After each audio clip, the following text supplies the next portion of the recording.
কার পরিবর্তন কখন হবে, কার কথাই বদলাবে, কখন বদলাবে কেউ জানে না। জানে কে? ফুজাইল ইবনে ইয়াজ বড় ডাকাত সর্দার ছিলেন। তো গভীর রাতে উনি ডাকাতি করতে গেছেন।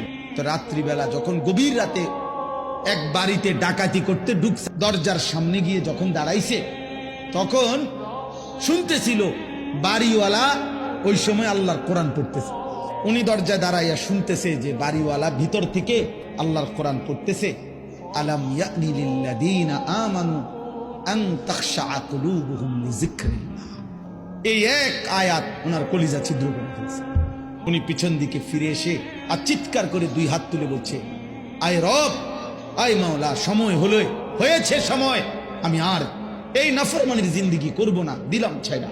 তখন তিনি ওই সময় রাত্রে তো আল্লাহর কাছে এক ফোঁটা চোখের পানি ফেলতে ওনার মন চাইছে, তওবা করবে, মাফ চাইবে, আজকে গুনাহ ছেড়ে দিবে। তখন উনি তওবা করে সরাসরি হিজরত করে আল্লাহর ঘর মক্কায় চলে আসছে, আর বাকি হায়াত কাবার পাশেই উনি জীবন কাটাইছে।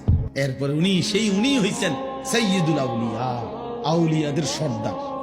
তাইলে বললাম আর কি, যে কোনো কথা, কোনো এক আচরণ, কোনো এক শব্দ অনেক সময় চেঞ্জ করে ফেলে, জীবন তুলপার করে ফেলে, জীবন পরিবর্তন করে ফেলে।